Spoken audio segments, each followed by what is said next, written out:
जी अस्सलाम वालेकुम। उम्मीद है कि आप लोग खैरियत से होंगे। This is Abdul Rahman, your physics teacher. और आज एक नए टॉपिक के साथ हाजिर हैं। टॉपिक का नाम है जी एसी थ्रू इंडक्टर। हमने इंडक्टर में से जब अल्टरनेटिंग करंट पास करेगा तो उसका बिहेवियर चेक करना है कि किस तरह से बिहेव करता है, उसमें करंट और वोल्टेज की वेव फॉर्म में कितना फेज डिफरेंस है, उसमें पावर डेसिपेशन क्या है और ये कितनी करंट को अपोजिशन ऑफर करता है। तो ये कुछ चीज़ें हैं जो हमने डिस्कस करनी है। तो सबसे पहले देख लीजिए इंडक्टर क्या है। A wire wound coil in the form of spring is called inductor. ये उसका सिंबल है और ये उसको हम एल से उसको क्या करते हैं, डिनोट करते हैं। एक्सप्लेनेशन में क्या है कि when an AC source is connected with inductor via switch, current start flowing through it and inductor oppose the flow of current. क्योंकि आपने डिस्कस किया हुआ है कि जो इंडक्टर है वो एसी के अगेंस्ट क्या करता है, अपोजिशन शो करता है। तो डायग्राम है नेक्स्ट। डायग्राम में क्या है कि हमने करंट सोर्स के साथ एक एक इंडक्टर को अटैच किया हुआ है स्विच के थ्रू। तो जैसे ही आप स्विच को क्लोज करते हैं, लेट्स सपोज अगर ये वाला टर्मिनल पॉजिटिव है, ये वाला नेगेटिव है, तो इस क्लॉकवाइज डायरेक्शन में इसमें से क्या फ्लो करेगा, करंट फ्लो करना स्टार्ट कर देगा। तो अब हम देखते हैं करंट की वेव फॉर्म क्या है। क्योंकि हमने करंट सोर्स अटैच किया तो i is equal to i naught sine omega t, तो इसमें साइन आ रहा है और हमें क्लियरली पता है कि साइन की वेव फॉर्म किस तरह से होती है। साइन की वेव फॉर्म इस तरह से होती है, ये जीरो से स्टार्ट होती है, मैक्सिमम पे जाती है, फिर जीरो, फिर नेगेटिव मैक्सिमम और फिर जीरो। तो ये हमने क्या किया जी, साइन की वेव फॉर्म अप्लाई कर दी। नेक्स्ट अब हमने वोल्टेज की वेव फॉर्म निकालनी है, लेकिन हमारे पास वोल्टेज के लिए पहले फॉर्मूला होना चाहिए। ठीक है, ये हमने सेल्फ इंडक्टेंस के अंदर एक फॉर्मूला स्टडी किया था कि self inductance is equal to L delta I by delta t. अब यहाँ पे देखें आपके पास delta I by delta t है। इसका मतलब है कि अगर rate of change of current with respect to time जो ग्राफ होगा उस ग्राफ की आप स्लोप फाइंड आउट कर लें, तो अगर आपको स्लोप मिल जाए तो हम क्या निकाल सकते हैं, वहाँ से उसका वोल्टेज निकाल सकते हैं। ठीक है, क्योंकि जैसे आपने मैट्रिक फिजिक्स में पढ़ा कि वेलोसिटी टाइम ग्राफ में आप उसका अगर स्लोप निकालें तो वो आपको एक्सेलरेशन प्रोवाइड करता है। इसी तरह यहाँ पे तो करंट और टाइम के ग्राफ की आप स्लोप निकालेंगे, वो आपको क्या प्रोवाइड करेगा, वो वोल्टेज प्रोवाइड करेगा अक्रॉस इंडक्टर। तो ये मैंने इक्वेशन मेंशन की है, देखिए voltage across inductor V L is equal to L delta I by delta T. तो ये जो करंट के अंदर चेंज है इसके ग्राफ की आप स्लोप निकालेंगे और फिर वो हमें क्या प्रोवाइड करेगा, वोल्टेज प्रोवाइड कर देगा। अच्छा, सबसे पहले देखते हैं स्लोप है क्या। स्लोप फर्स्ट करिए ग्राफ है एक्स वाई एक्सिस, ये कोई कर्व थी। अब कर्व के किसी एक पॉइंट पे आप टेंजेंट लाइन ड्रा करें, वो आपको क्या प्रोवाइड करेगी, स्लोप प्रोवाइड करेगी।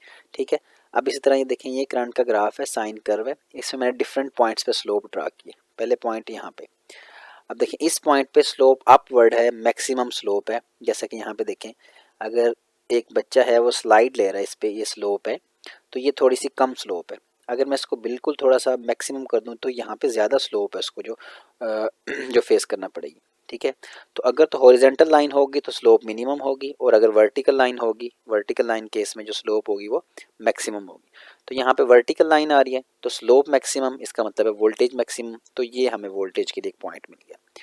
उसके बाद नेक्स्ट आप इस पॉइंट पे ड्रा करें स्लोप, तो यहाँ पे हॉरिजेंटल लाइन है, हॉरिजेंटल लाइन के लिए आपके पास जो वोल्टेज आएगा वो क्या आएगा, जीरो, क्योंकि हॉरिजेंटल लाइन के लिए स्लोप क्या है, मिनिमम है। नेक्स्ट आप इस पॉइंट पे स्लोप ड्रा करें, पहले ऊपर थी फिर ऐसे रोटेट करती हुई, अब वो स्लोप की डायरेक्शन क्या है, डाउनवर्ड है।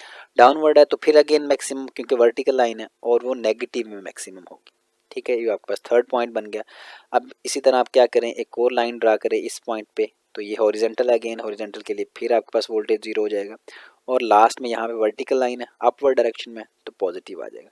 अब ये जो पॉइंट्स मिले आपको, इन सब पॉइंट्स को आप क्या करें, ज्वाइन कर लें, तो आपके पास एक कर्व बन जाएगी। तो ये देखें, करंट की वेव फॉर्म से हमने स्लोप ड्रा करके वोल्टेज की वेव फॉर्म फाइंड आउट कर ली। क्लियर हो गया, आई होप आपको ये अंडरस्टैंड हो गया होगा। आपने इन पॉइंट्स को मिलाना है तो आपके पास एक कर्व बन जाएगी। अब आपने इन दोनों कर्व्स को कंबाइन करना है। जब आप कंबाइन करेंगे तो आप देखें, ये आपके पास करंट की कर्व है और देखें वोल्टेज कर्व मैक्सिमम से स्टार्ट हो रही है यहाँ से, तो ये इसका स्टार्टिंग पॉइंट है, ये इसका स्टार्टिंग पॉइंट है। तो ये देखें, जब इस पॉइंट पे अगर आप ऑब्जर्व करें, पॉइंट ए पे जो करंट है वो मैक्सिमम चला जाता है, लेकिन जो वोल्टेज है वो क्या हो जाता है, ज़ीरो। और इस तरह ये कर्व आगे फॉलो करती है। अब आपने इसमें से ऑब्जर्व करना है कि कौन सी वेव फॉर्म लीड कर रही है और कौन सी वेव फॉर्म लैग कर रही है। आपने इस पॉइंट से जज कर लेना है कि यहाँ पे करंट ज़ीरो है, लेकिन वोल्टेज ऑलरेडी किसी मैक्सिमम पॉइंट पे खड़ा है, तो वो पहले है मौजूद है किसी मैक्सिमम पॉइंट पे, तो वो लीड कर रहा है। तो इसमें वोल्टेज लीड करता है, करंट लैग करता है। ये इंपॉर्टेंट एमसीक्यूज में आता है। तो उससे फिर हम वेक्टर डायग्राम ड्रा करेंगे। देखें इस पॉइंट पे देखना है, वेक्टर डायग्राम ड्रा करते हुए जो फेजर डायग्राम होती है उसमें हम देखते हैं जो जीरो पे है उसके लिए आती है हॉरिजॉन्टल लाइन, ये हॉरिजॉन्टल लाइन। तो करंट जीरो है, तो इस पॉइंट पे वोल्टेज मैक्सिमम है, तो ये वोल्टेज की लाइन आ गई। ठीक है, अब इन दोनों के दरमियान में फेज डिफरेंस मैंने 90 कैसे मेंशन किया, क्योंकि आप अगर ऑब्जर्व करें नेक्स्ट पॉइंट पे, अगर आपका वोल्टेज जीरो हुआ है तो करंट मैक्सिमम चला गया। और कितना डिफरेंस है इसमें, 90 का डिफरेंस है। क्योंकि देखिए अगर आप एक सर्कल ड्रा करें, सर्कल को 4 पार्ट्स में डिवाइड कर दें, तो उसका जो एक पोर्शन बन रहा है वो किसके इक्वल है, 90 के इक्वल है ये वाला पोर्शन। तो यहाँ से आप इसको क्लियरली ऑब्जर्व कर सकते हैं, जो फेज डिफरेंस है वो कितना है, 90। ये अगेन एमसीक्यूज में आता है कि जो पाई बाय 2 है इसमें फेज डिफरेंस है कि वोल्टेज लीड करता है करंट से by an angle of pi by 2, किसके अंदर, इंडक्टर के अंदर। So we can say the current lags behind the voltage. तो दो तरह से हम इसको बता सकते हैं कि एक तो वोल्टेज लीड कर रहा है करंट को, और दूसरा करंट लैग कर रहा है वोल्टेज को, क्योंकि करंट पीछे चल रहा है। इन्होंने इस तरह से मूव करना होता है एंटी क्लॉकवाइज डायरेक्शन में, ये ऐसे घूमते रहते हैं और ये एक दूसरे के पीछे आगे पीछे मूव करते रहते हैं। ठीक हो गया। अगर अब हम मूव करते हैं नेक्स्ट, इसी के अंदर है जी इंडक्टिव रिएक्टेंस। जैसा कि रेजिस्टर की रेजिस्टेंस होती है ना, तो इंडक्टर की भी रेजिस्टेंस होती है, जिसको हमने दूसरा नाम दिया हुआ है इंडक्टिव रिएक्टेंस का। इसका जो सिंबल होता है वो होता है एक्स एल होता है। ठीक है, जैसे हम कैपेसिटिव रिएक्टेंस में एक्स सी देखते हैं, तो यहाँ पे वो एक्स एल है। तो the opposition offered by inductor in the flow of current is called inductive reactance. तो इसका सिंबल है एक्स एल, और इसका फॉर्मूला होता है X L is equal to V R M S over I R M S. तो अगर हम इसको फ्रीक्वेंसी के टर्म में देखें, तो जो एक्स एल होता है वो होता है ओमेगा एल के इक्वल, और यहाँ से ओमेगा की वैल्यू 2 पाई एफ पुट करें तो X L is equal to 2 pi F L. ये इंपॉर्टेंट एक आप कह सकते हैं कि फॉर्मूला है, जो कि हम नेक्स्ट टॉपिक्स में यूज़ करेंगे, और ये हमें फ्रीक्वेंसी के साथ रिलेशन भी बताता है एक्स एल का। मतलब इंडक्टिव रिएक्टेंस का फ्रीक्वेंसी के साथ डायरेक्ट रिलेशन है। अगर आप फ्रीक्वेंसी को इंक्रीज़ करें तो इंडक्टिव रिएक्टेंस भी इंक्रीज़ होती है। मतलब ग्रेटर फ्रीक्वेंसी पे अगर आपने इंडक्टर अटैच किया हुआ है, तो एज अ इंडक्टिव रिएक्टेंस वहाँ पे as a inductive circuit behave करेगा। तो last but not least, power dissipation, के इंडक्टर के अंदर जो पावर डेसिपेशन है वो जीरो होती है। अगेन ये एमसीक्यूज में पूछा जाता है कि what is a power dissipation in pure inductor, क्योंकि अगर प्योर नहीं होगा, उसमें कुछ रेजिस्टेंस का इफेक्ट होगा, तो वो रेजिस्टेंस की वजह से पावर डेसिपेशन शो होगी। क्योंकि अब क्यों जीरो होती है, अगर हम एक इसको देखें साइकिल को, तो साइकिल में क्या है कि एक पॉजिटिव हाफ साइकिल है, ये नेगेटिव हाफ साइकिल। अगर हम पॉजिटिव के अंदर भी देखें, दो पोर्शन है। ये पहले वाले पोर्शन में इंडक्टर एनर्जी को स्टोर करता है, और हमें पता है कि इंडक्टर किस फॉर्म में एनर्जी को स्टोर करता है, in the form of magnetic field, current की फॉर्म में स्टोर करता है।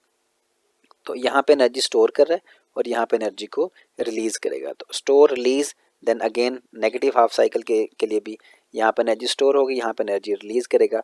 तो आप अल्टीमेटली देखें ये एनर्जी को डेसिपेट नहीं करता, स्टोर कर रहा होता है और रिलीज कर रहा होता है। ठीक है जी, तो उम्मीद है कि आपको टॉपिक क्लियर हो गया होगा। तो इसमें जो मैंने हेडिंग्स मेंशन की हैं, आपने इसी तरह मेंशन करनी है।